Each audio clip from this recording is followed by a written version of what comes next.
তোমাকে দেখতে চাই 3 দিনের বাচ্চা হযরত ইমাম হোসেন যে কারবালাতে তোমার ময়দানে রক্ত লাল হয়ে যাবে তুমি কি কারবালা আসবা নাকি কারবালা বাবা আপনার কথা বলে নাও আমার নবী বলতেছে বলে কারবালা তুমি কি আসবা নাকি আমার জামাই আলী তোমাকে দেখতে চাই কারবালা কথা বলে না বাবা আমার নবী বলতেছে বলো গো কারবালা তোমাকে দেখতে চাই ইমাম হাসান তুমি কি আসবে নাকি কারবালা কথা বলে নাও আমার নবী বলছে কারবালা আমি তোমাকে দেখতে চাই আমি তোমাকে দেখতে চাই বাবা কারবালার ময়দান আমার নবীর সম্মুখে বাবা দৃশ্যটা হাজির হয়ে গেছে নারে তাকবীর নারে রিসালাত মাশরাক আল হযরত জোরে বলে জিন্দাবাদ কারবালার ময়দান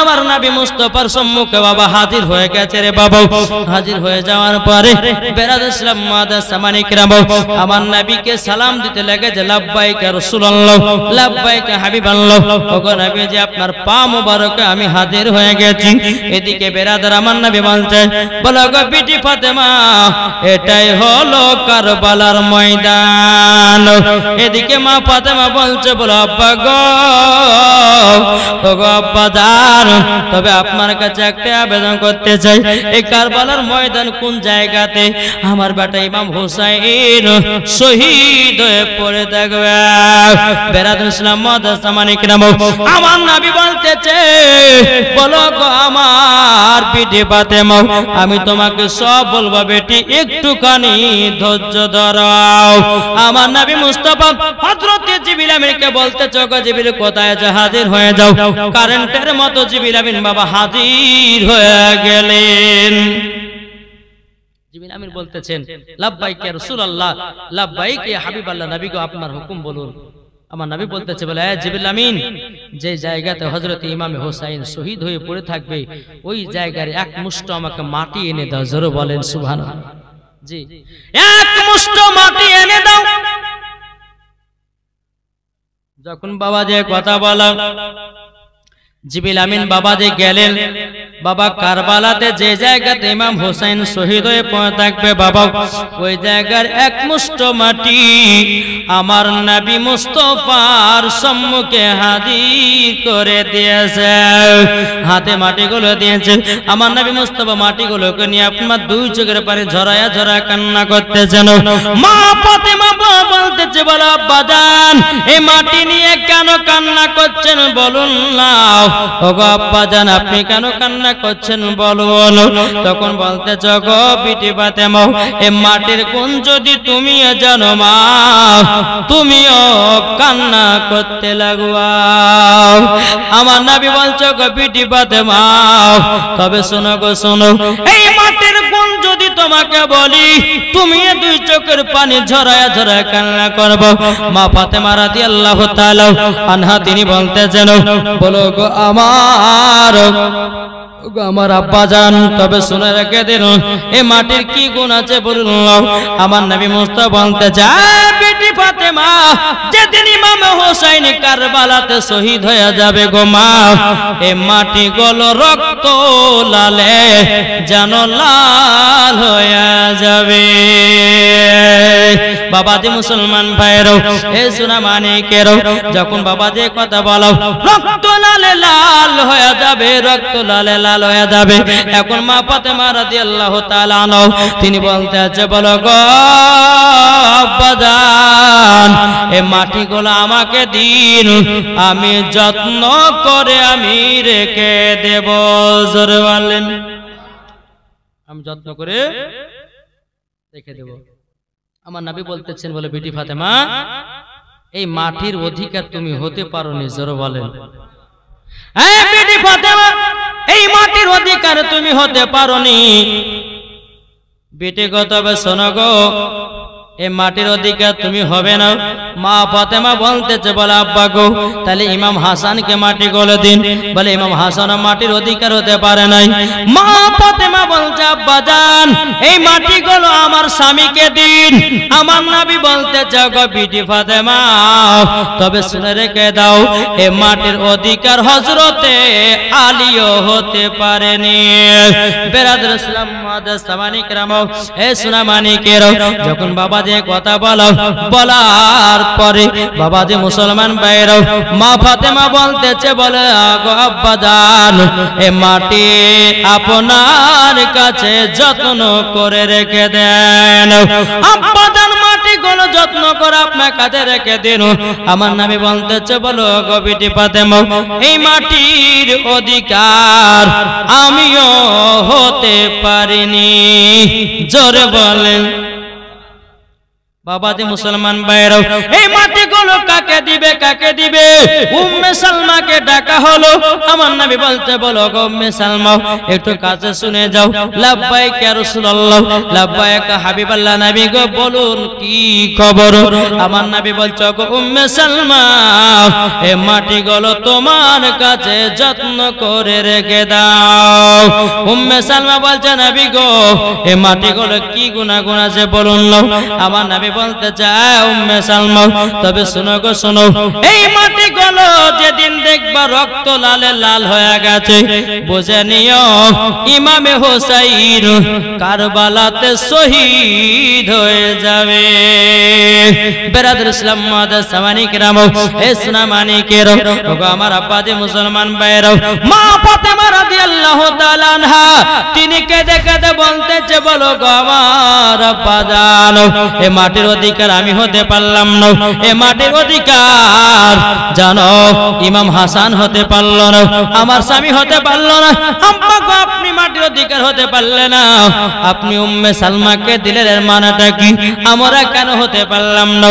আমার গায়েবের সংবাদদাতা নবী বলতেছে, ও বিটি ফাতেমা যেদিন ইমামে হোসেন কারবালাতে রক্ত লালে লাল হয়ে যাবে, যেদিন শহীদ হয়ে যাবে গো বিটি ফাতেমা, সেদিন তুমি বেঁচে থাকবে না, ইমাম হাসানও থাকবে না, আলীও থাকবে না, আমিও থাকবো না, পর্দার আড়াল হয়ে যাব।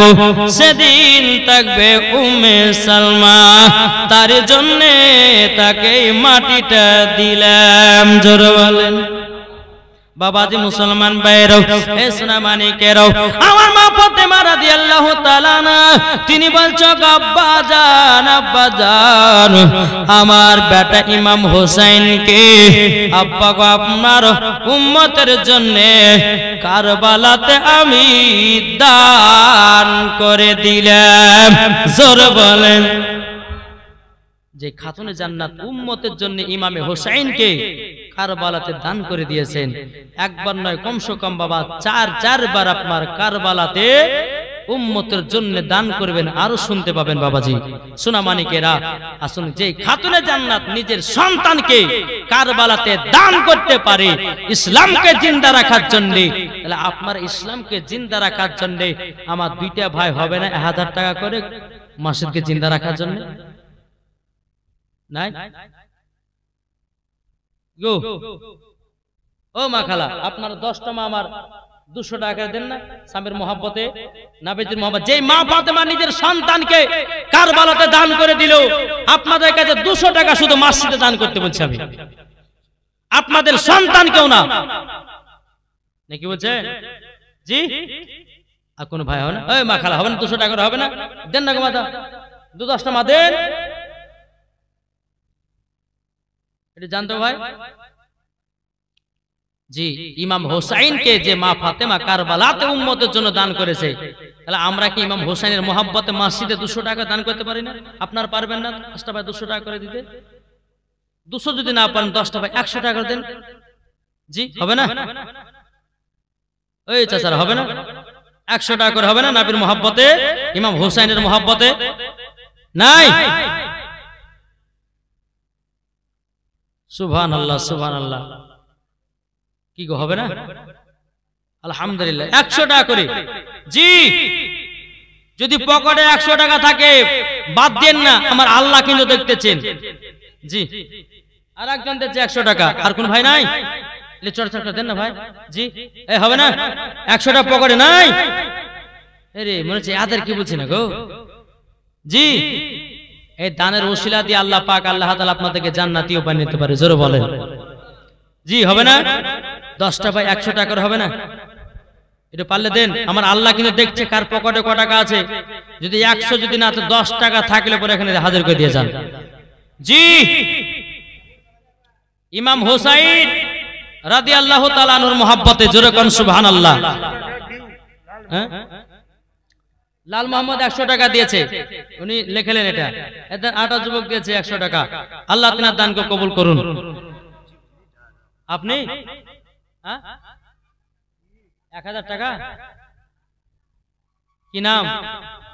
ফজলুর রহমান, তিনি দিয়েছে 1000 টাকা। নারে তাকবীর, নারে রিসালাত। ফজলুর রহমান তিনি দিয়েছে 1000 টাকা দাদা। জোরে কোন সুবহানাল্লাহ। বাবাতে মুসলমান সোনা মানিকেরা আর কোন ভাই নাই? 10 টাকা 100 টাকা দেন। যদি পকেটে 50 টাকা থাকে সেটা আপনারা হাজির করেন।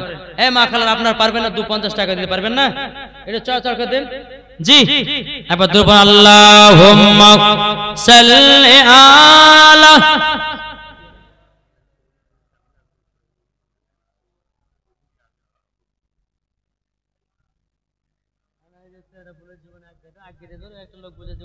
ইমাম হাসান হোসেনের কথা বলে টাইমের দরকার আছে। 5 দিনে কি শুনবেন? মাওলানা মুহাম্মদ ওয়ালা আলে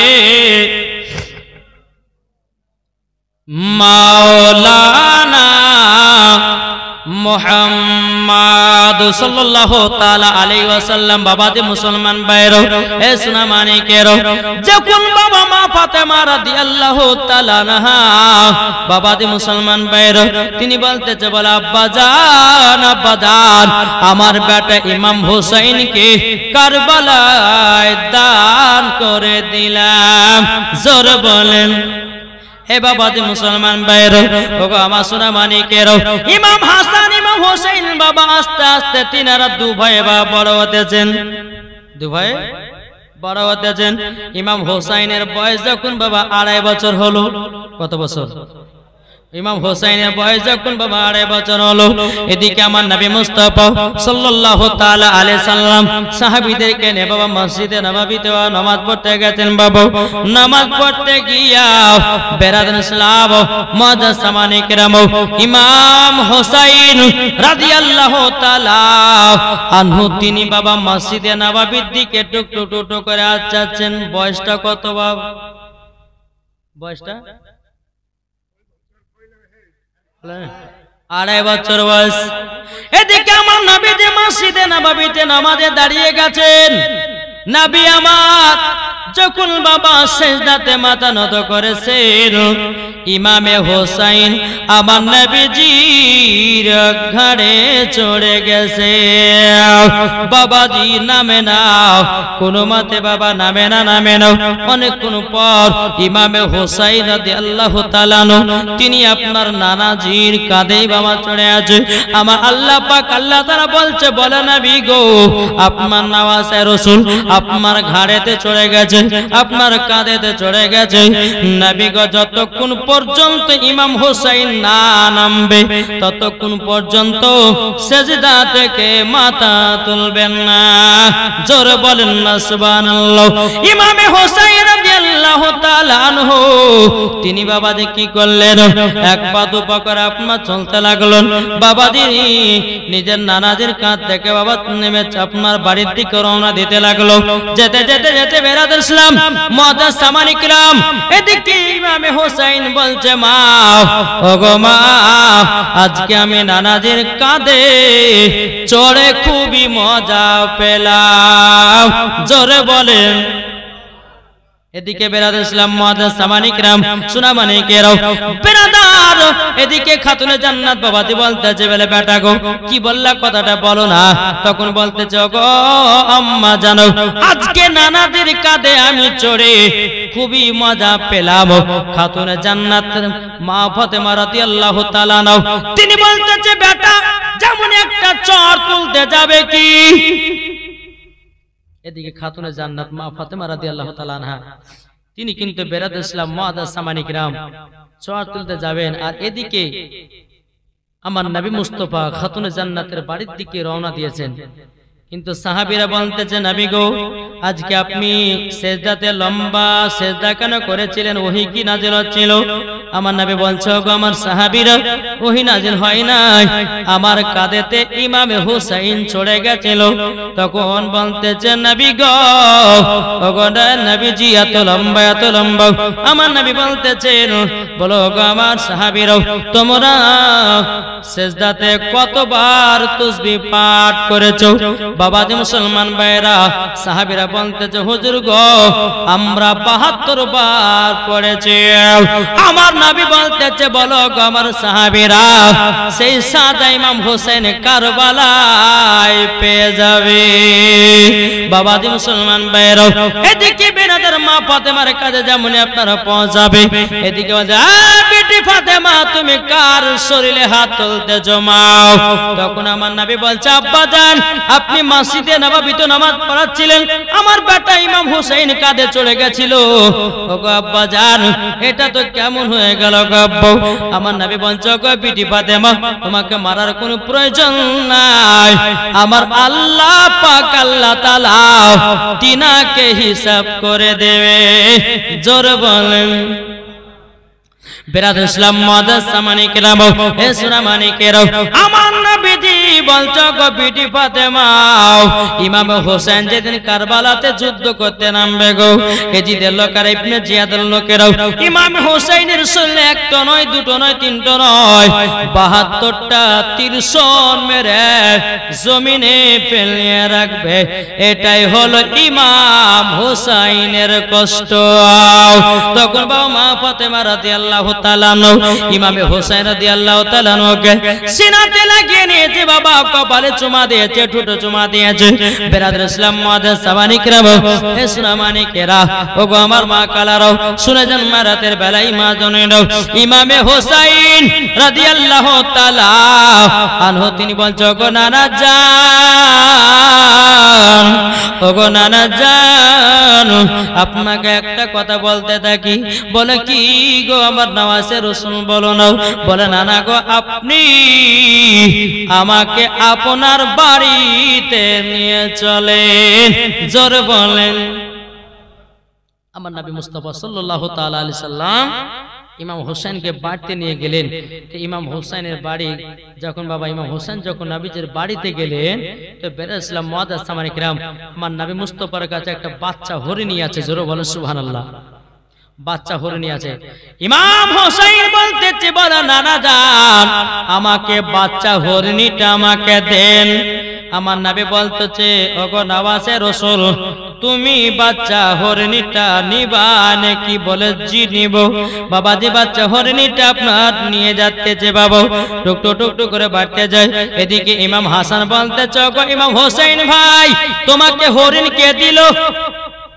ওগো ইমাম হোসেন ভাই, তোমাকে হরিণ কে দিল বলো না? বলতেছে, নানাজি দিয়েছে। এখন ইমাম হাসান ও বাবা নবীজির কাছে গেল, যাবার পরে বলছে, নানা গো, আপনি ইমাম হোসেনকে দিয়েছেন হরিণের বাচ্চা, আমাকেও দেন হরিণের বাচ্চা। আমার নবী বলতেছে, আমার নওয়াজে রাসূলেরা একটাই তো বাচ্চা ছিল, আমি তো ইমাম হোসেনকে দিয়ে দিয়েছি। বলে, নানা জান, যতক্ষণ না দিবেন যাবেন না। এখন বাবা হরিণী বাবা সোনামানি কেরাও ও আব্বাজি মুসলমান ভাইরাও, এখন হরিণী বাবাজি নবীজির আশেপাশে আপনার সব সময় বাবাজি আপনার থাকতো। এদিকে হরিণী বলছে, নবী গো, আমার কাছে একটা হরিণের বাচ্চা আছে, আপনি ওই বাচ্চাটা ইমাম হাসানকে দিয়ে দিন। জোরে বলেন সুবহানাল্লাহ। বাবাজি মুসলমান ভাইরাও, ইমাম হাসানও তিনি আপনার হরিণের বাচ্চাটা নিয়ে গে বাবা, দুই ভাইয়ে হরিণের বাচ্চা নিয়ে আপনার জানো খেলাধুলা করতে আসে। বাবা যে মুসলমান ভাইরাও, এ সোনামানিকেরাও, এইরকম ভাবে আপনার দিন যায়, এইরকম ভাবে রাত যায়। বছরের পর বছর যখন পার হয়, ইমাম হাসান ইমাম হোসাইনের বয়স যখন বাবা 8 বছর হলো। কত? 8 বছর। বেরাদার ইসলাম মুআদ্দাস সামানি কিরাম, ইমাম হাসান ইমাম হুসাইন রাদিয়াল্লাহু তাআলা আনহু তিনারা মাকে এতটাই মহব্বত করতেন, এতটাই ভালোবাসতেন, মার কথায় বসতেন, মার কথায় উঠতেন। জোরে বলেন। আজকালকার আমার যুবক ভাইরা মায়ের কথা শুনে কি শুনে? যদি বলে যে বেটা তোমার আব্বা মাঠে কাজ করতে গেছে, দুটি খাবার দিয়েছে, বলে যাও না, বুড়ি আঙুল দেখায়। খবরদার না, মা যদি কোনো সন্তানকে বলে যে বেটা এই কাজটা করে দাও, কারেন্টের মতো করতে হবে।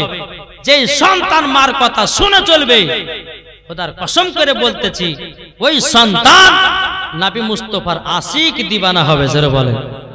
জি, তাই কো বলতে চাই, আমরা নবীর আশিক দিওয়ানা, ওগো মুমিন ভাই, আমরা নবীর পাগল দিওয়ানা, আমরা নবীর আশিক দিওয়ানা, গো মুমিন ভাই, আমরা নবীর পাগল দিওয়ানা। আরে ইমাম হোসাইন গেলেন নবীজির কাছে, আরে কত মধু পাইলে দেখো নবীজির কাছে। জোরে বলুন। আরে ইমাম হাসান গেলেন নবীজির কাছে, কত মধু পেল দেখো নবীজির কাছে। আমরা নবীর পাগল দিওয়ানা গো, আমরা নবীর আশিক দিওয়ানা।